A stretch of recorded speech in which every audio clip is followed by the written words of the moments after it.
핀란드 울빌라의 긴급센터로 다급한 여성의 신고 전화가 걸려온 것은 2006년 12월 1일 새벽 2시 43분. 자신을 어넬리라 밝힌 여성은 복면을 쓴 침입자가 남편과 자기를 공격했다며 도와달라 외쳤습니다.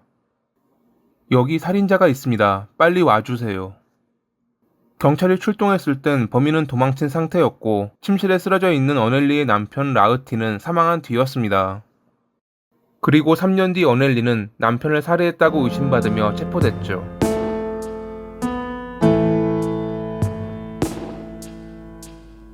다른 직장에 다녔지만 공동 사무실에서 만난 어넬리와 라흐티는 10살이라는 나이 차이에도 불구하고 서로 사랑에 빠졌습니다.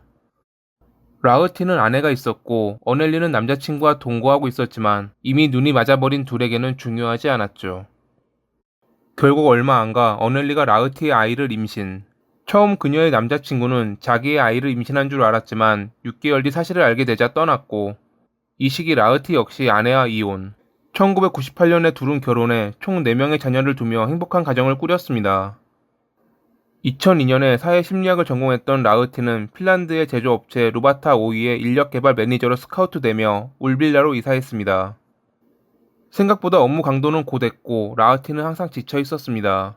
특히 인사부장이었던 탓에 구조조정을 담당하게 되면서 많은 스트레스를 받아야 했죠.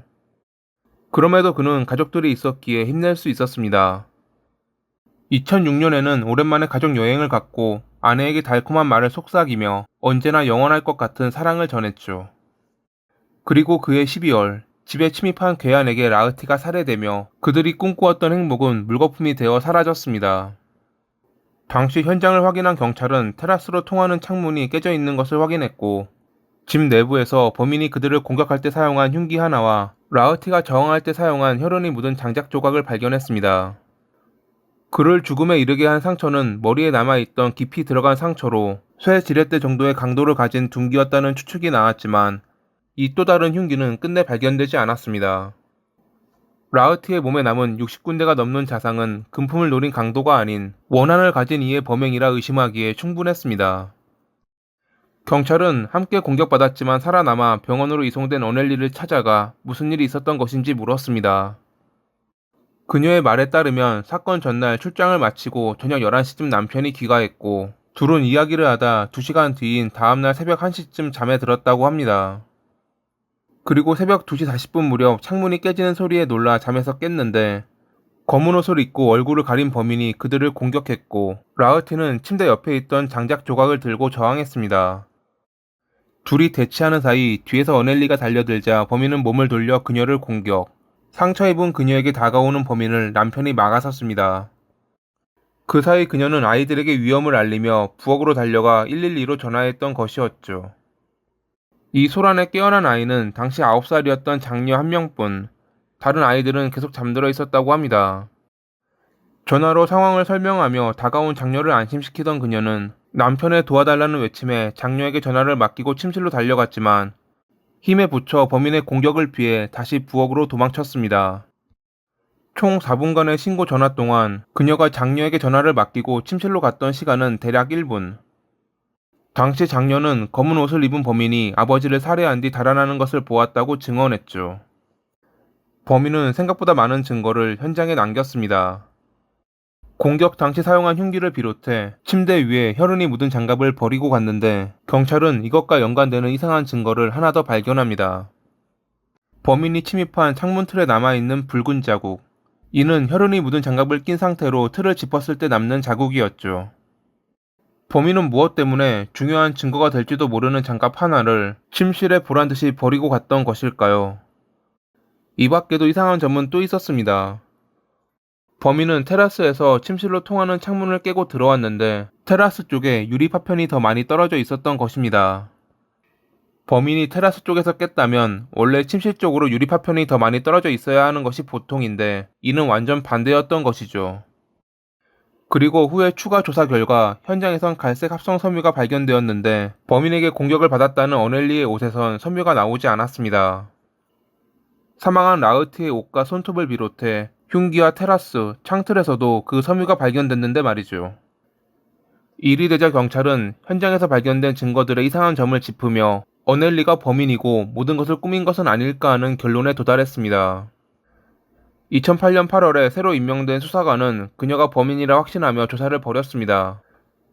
다른 곳으로 이사를 하고 싶어 했던 그녀였지만 남편의 일 때문에 불가능해지자 둘은 자주 다투었고, 범행 전날에도 늦게 들어온 그와 다투다가 끝내 살인을 저질렀다는 것이 그들의 추측이었습니다.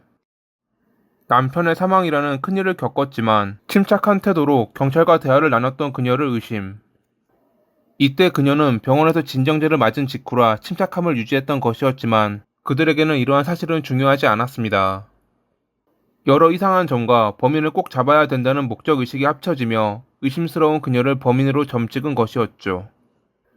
그들은 그녀가 남편을 쓰러뜨린 뒤 경찰에 신고했고, 그 사이 장녀가 깨어나 부엌으로 왔을 때 미리 녹음해둔 남편의 도와달라는 목소리를 들어 장녀에게 수화기를 넘긴 뒤 자리를 떠나 검은 옷을 갈아입고 도망가는 모습을 보여주어 장녀로 하여금 범인이 침입자라 착각하게 만드는 알리바이를 만들었다고 추측했습니다.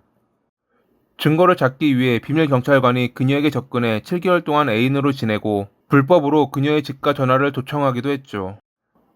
어넬리가 범인이라는 직접 증거는 나오지 않았지만 2009년 9월 28일에 그녀는 남편을 살해한 혐의로 체포됐습니다.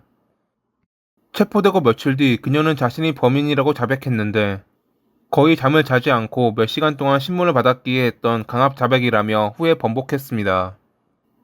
하지만 이 자백이 중요 증거로 채택되고 앞선 정황 증거들로 인해 재판부는 2010년 11월에 유죄를 선고했죠. 그녀는 항소했고 2011년에 증거 부족으로 인해 모든 혐의에 대해 무죄라는 선고를 받아내며 1심 판결을 뒤집었습니다.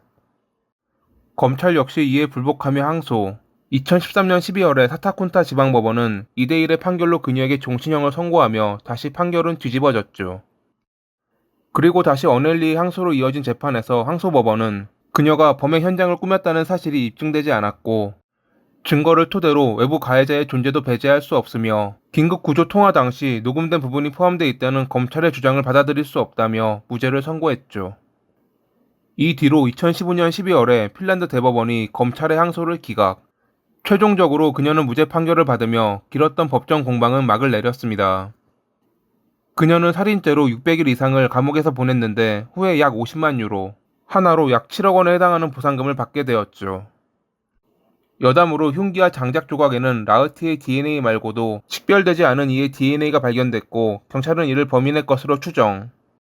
처음에는 라흐티가 회사에서 구조조정을 담당했고 이 때문에 원한을 산 이의 범행이라 생각한 경찰은 직원들의 DNA를 모두 검사했지만 훗날 당시 현장에 출동한 경찰관 중 한 명의 것으로 밝혀지며 허탕을 치는 등 초동 수사에 많은 허점을 보였기에 여론의 신뢰를 받지 못했다고 합니다. 무언가 이상한 점은 있지만 아무것도 밝혀지지 않고 범인의 실마리조차 찾지 못한 울빌라 살인사건. 경찰이 초동 수사에 잘 대처하고 한 명의 용의자에 집중하는 것이 아닌 다른 곳에도 시선을 두었다면 어땠을까 하는 아쉬움을 남기며 이만 마칩니다. 오늘도 시청해주셔서 감사합니다.